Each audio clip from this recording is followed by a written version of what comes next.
الحمد لله وحده والصلاة والسلام على من لا نبي بعده. په دې سلسله کې چې وابیان د رسول الله صلی الله علیه وسلم د احادیثو دشمنان دي او د اهل حدیث په جامه کې دوی منکرین د حدیثو دي، یو درس د سجده سهو په باره کې دی. رسول الله صلی الله علیه وسلم په احادیثو کې راځي چې مقتدی چې سهو شي نو سجده سهو به نه کوي، او وابیان وایي چې مقتدی چې سهو شي نو سجده سهو به کوي. اول احادیث واورئ او بیا د وابیانو عبارت درته ذکر کوم. اول حدیث: عن عمر رضي الله عنه أن النبي صلى الله عليه وسلم قال: ليس على من خلف الإمام سهو، فإن سهى الإمام فعليه وعلى من خلفه، وإن سهى من خلف الإمام فليس عليه سهو والإمام كافيه. دارقطني جلد اول صفحه 300 یعنی رسول الله صلی الله علیه وسلم فرمایي چې په مقتدی باندې سجده سهو نشته. که امام سهو شو نو بیا په امام او مقتدی دواړو باندې سجده سهو ده، او که مقتدی سهو شو نو په ده باندې سجده سهو نشته، د ده لپاره امام کافی دی.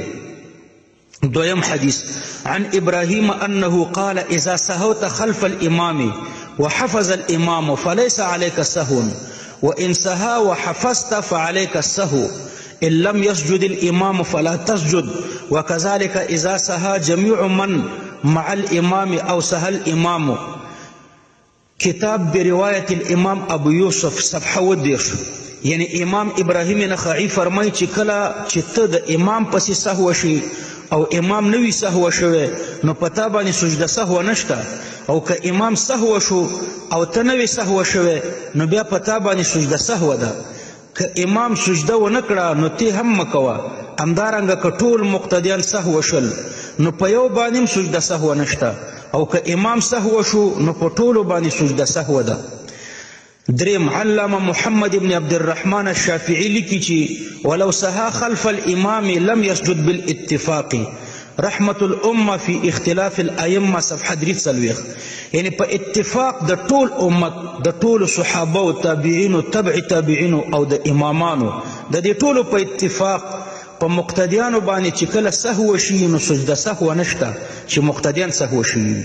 لیکن د دې احادیثو او د دې امت د اجماع په خلاف، د صحابه او تابعینو او تبع تابعینو د دې ټولو د اجماع په خلاف وابیان ویکټوریان وایي چې کله چې مقتدی سهو شي نو سجده سهو به کوي. بدور الاهله صفحه 8. الحمد لله وحده والصلاة والسلام على من لا نبي بعده.